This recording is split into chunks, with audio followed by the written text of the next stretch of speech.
नमस्कार सभी को। अभी हम लोग आए हैं एक ऐसी जगह पे जिसको अभी तक बहुत कम ही लोग जानते हैं। ये है सैडोलेक्सम ब्रिज। पालोलेम से सिर्फ 10 मिनट की दूरी पर ये ब्रिज स्थित है। टालपोना रिवर के ऊपर बना हुआ ये सस्पेंशन ब्रिज बहुत ही पिक्चरेस्क है। ये ब्रिज साउथ गोवा की कानाकोना और पॉइंटगेनेम नाम के दो टाउन्स को कनेक्ट करता है। ब्रिज पर खड़े होके बैकवाटर्स का शांत रिफ्लेक्शन, आसपास की लश ग्रीनरी और कोकोनट ट्रीज से घिरा हुआ नज़ारे को देखना, खासकर मॉनसून के दौरान, अपने आप में एक मैजिकल एक्सपीरियंस है। यहाँ से आपको गोवा की ट्रेडिशनल गांव की जिंदगी का एक खूबसूरत झलक भी देखने को मिलता है। तो अगर आप पालोलेम के पास है और फोटोग्राफी पसंद करते हैं तो ये जगह आपके लिए एक मस्ट विजिट स्पॉट है। हम लोगों का आज का पहला प्लान है गोलगीबागा बीच। गोलगीबागा जाने का दो रास्ता है। एक ये सैडोलेक्सम ब्रिज होके जाता है और दूसरा आप हाईवे से भी जा सकते हैं। पर ये जो रास्ता सैडोलेक्सम ब्रिज से जाता है, इसका व्यू कुछ अलग ही है। गांव के अंदर से जाते हुए आपको यहाँ का लोकल कल्चर देखने को मिलेगा। ऊपर से ये रास्ता कोकोनट ट्रीज और बहुत सारा पेड़ पौधे से घिरा हुआ है, जो सुबह सुबह आपके मन को एक शांति का एहसास कराता है।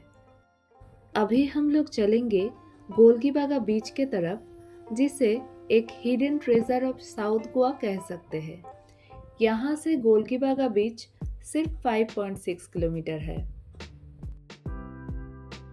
हम लोग अभी पहुँच गए गोलगीबागा बीच के पार्किंग पे। यहाँ पे हमारा स्कूटी पार्क करके यहाँ थोड़ी देर आगे चल के आपको बीच दिखेगा। गोलगीबागा बीच फेमस है टार्टल नेस्टिंग के लिए, इसीलिए इसको गोवा का टार्टल बीच भी बोला जाता है, क्योंकि यहाँ ऑलिव रिडले टार्टल्स अपने अंडा छोड़ते हैं और इस वजह से ये स्पॉट इकोलॉजिकल और एनवायरनमेंट पॉइंट ऑफ व्यू से बहुत ही इम्पोर्टेंट है। फॉरेस्ट डिपार्टमेंट और लोकल्स यहाँ के टार्टल्स के प्रोटेक्शन के लिए एक्टिवली काम करते हैं। ये बीच का एम्बियंस बहुत शांत और सुकून भरी है। सामने ये नीला आसमान समंदर को छू रहा है। समंदर भी यहाँ काफ़ी शांत और नेचर भी। लोग भी यहाँ बहुत कम आते हैं। अभी तक ये बीच सबसे लेस कमर्शियलाइज्ड और क्लीन बीचेस में काउंट होते हैं। यहाँ आपको ज़्यादा बीच सेक्स, पार्टीज या फिर टूरिस्ट क्राउड देखने को नहीं मिलेगा। बदले में आपको मिलेगा एक पीसफुल एनवायरनमेंट, जहाँ लहरों की गूंज और ताज़ी हवा के झोंके जो आपके लम्हों को और खास बना देते हैं। ये प्लेस उन लोगों के लिए परफेक्ट है जो गोवा की हसल बसल से थोड़ा ब्रेक लेके नेचर और शांति का असली मज़ा लेना चाहते हैं। तो मैं ये कहना चाहती हूँ सबसे कि यहाँ आइए, घूमिए, महसूस कीजिए प्रकृति का इस निर्मल सौंदर्य को, पर गंदगी मत फैलाइए। इस बीच का शेप भी काफ़ी यूनिक है। A long stretch of golden sand, जिसके एक साइड से टालपोना रिवर, दूसरी साइड में अरेबियन सी से जाके मिलती है। ये नेचुरल कॉन्फ्लुएंस एक ब्रीथ टेकिंग सीनरी क्रिएट करता है। ऊपर से कोकोनट और पाइन ट्रीज की लाइनिंग पूरी बीच को हरियाली से भरपूर एक बेहद खूबसूरत, ड्रीमी और सूदिंग लुक देते हैं। ये बीच आपको गोवा का एक अलग ही मोर सोलफुल साइड दिखाता है, जो आपको लाइफ टाइम याद रहेगा। यहाँ कुछ पल बिता के हम लोग वापस होटल के तरफ जाएंगे, पर अभी हम लोग हाईवे से चलेंगे। ऑन द वे हमें फिर से दिखा टालपोना रिवर। ये हाईवे टालपोना ब्रिज होते हुए पालोलेम के तरफ जाते हैं। हम लोग लगभग पहुंच ही गए होटल, और अभी हम लोग फिर से आ गए उस रेस्टोरेंट में जहां से कल भी हम लोग ब्रेकफास्ट किए थे। यहाँ हमने फिर से ऑर्डर किए मसाला डोसा और चाय। और बाहर चल रही है भारी भरकम बारिश, इसीलिए हम लोग थोड़ा टेंशन में भी है, क्योंकि इतनी बारिश में स्कूटी लेके घूमना थोड़ा मुश्किल होता है। शायद थोड़ी देर हमको यहाँ रुकना पड़ेगा जब तक बारिश थोड़ा कम ना हो जाए। तब तक हम खाना ख़त्म कर लेते हैं। बारिश थोड़ा कम होते ही हम निकल पड़े। यहाँ से पालोलेम बीच पैदल 10 से 12 मिनट लगता है, इसीलिए हमने स्कूटी नहीं लिए। यहाँ आपको बहुत सारा दुकान मिल जाएगा जहाँ से आप शॉपिंग कर सकते हैं। बीच यहाँ से बस 2 से 3 मिनट का डिस्टेंस पे है। फाइनली हम पहुँच गए बीच पर। पहुँचते ही हमने देखा आज दिन के टाइम बीच में बहुत भीड़ है, क्योंकि पालोलेम साउथ गोवा का एक बहुत ही फेमस बीच है, जहाँ इंडियन के साथ साथ सबसे ज़्यादा आपको फॉरेनर्स भी दिखेगा। इसीलिए इस जगह का प्राइस भी थोड़ा हाई है, चाहे वो फूडिंग लॉजिंग हो या फिर कोई भी सूवेनियर आइटम्स हो या ड्रेस ज्वेलरीज हो। पालोलेम अपने क्रिसेंट शेप्ड शोर लाइन और गोल्डन सैंड के लिए काफ़ी फेमस है। बीच के दोनों साइड से हिल्स और कोकोनट ट्रीज सराउंडेड है, जो एक नेचुरल एम्फीथिएटर जैसा फील क्रिएट करता है। ये बीच वाटर स्पोर्ट्स के लिए भी पॉपुलर है। हालांकि बारिश के कारण अभी वाटर एक्टिविटी बंद है। यहाँ आप बेझिझक पानी में जा सकते हैं, स्विमिंग कर सकते हैं, क्योंकि यहाँ पे चेंजिंग रूम का ऑप्शन मिलेगा आपको, जो कि बहुत सारा बीचेस पे नहीं होता है।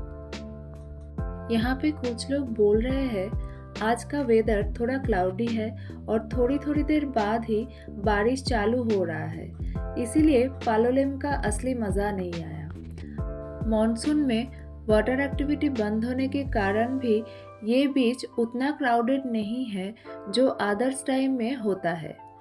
पर हम लोग जैसे कि यहाँ पहली बार आए हैं, तो हम लोगों को तो अच्छा लगा। पर ये भी ठीक है कि अगर बारिश नहीं होती तो और भी अच्छे से एंजॉय कर पाते। तो यहाँ हम थोड़ी देर रुकेंगे, थोड़ा फ़ोटो लेंगे, फिर निकल जाएंगे हमारे अगली डेस्टिनेशन की तरफ। बारिश के बाद जब मीठा सा धूप निकलता है, तब प्रकृति के रूप और भी निखर के आती है। पालोलेम से हम निकल पड़े स्कूटी लेके एगोंडा बीच के तरफ। जाते हुए रास्ते का ये खूबसूरत नज़ारा हमारे साथ आप लोग भी एंजॉय कीजिए।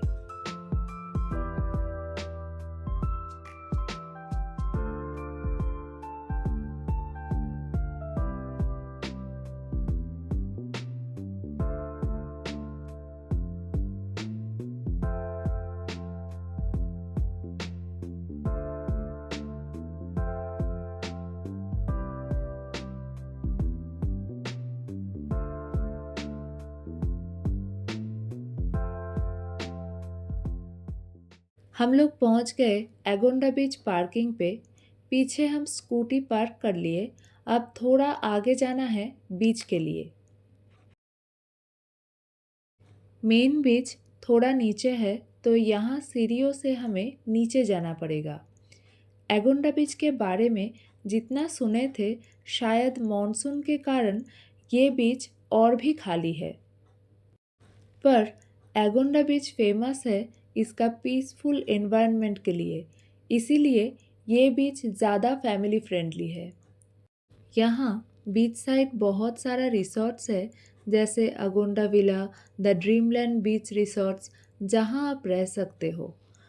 पर मुझे पर्सनली जो लगा, यहाँ प्राइवेसी उतना ज़्यादा नहीं होगा, क्योंकि यहाँ कोई पर्सनल बीच नहीं है। ये रिसॉर्ट्स डायरेक्टली मेन बीच के साथ ही कनेक्टेड है। यहाँ आप डॉल्फिन स्पॉटिंग के लिए भी बोट राइड ले सकते हो, जो एक अलग ही एक्सपीरियंस होता है। पर अभी बारिश के कारण वो भी बंद है। यहाँ भी पालोलेम के जैसे कोई भी सैक ओपन नहीं हुआ, और हमने पूछा तो बताया गया अभी कैंडल लाइट डिनर भी बंद है, जो इस बीच के चार्म को और बढ़ाता है। तो हम ये कह सकते हैं, अगर आप फैमिली के साथ आ रहे हैं तो अगोंडा आपके लिए एक बेटर ऑप्शन होगा। और अगर आप कपल है देन पालोलेम आपको ज़्यादा अच्छा लगेगा। बातों बातों में टाइम बहुत हो गया, अभी हमको होटल वापस जाना पड़ेगा। वहाँ से लगेज लेके फिर निकल पड़ेंगे हमारे आज का नेक्स्ट और ड्रीम लोकेशन के लिए। जैसे कि हमारे पास स्कूटी है, इसीलिए हमें लगेज रखने के लिए थोड़ा प्रॉब्लम हो रहा है, इसलिए हम लोगों को बार बार होटल लौटना पड़ रहा है। पर अगर आपके पास फोर व्हीलर होगा तो इसका प्रॉब्लम नहीं होगा। हमारे डे 2 का प्लान थोड़ा लंबा है, इसीलिए मैंने डे 2 को 2 पार्ट्स में डिवाइड कर दिए। तो आज का व्लॉग यहीं पे ख़त्म करेंगे। अगले व्लॉग में आपको लेके चलेंगे साउथ गोवा के सबसे फेमस बीच पर। अभी आप लोग गेस कीजिए वो क्या है और मुझे कमेंट करके ज़रूर बताइएगा।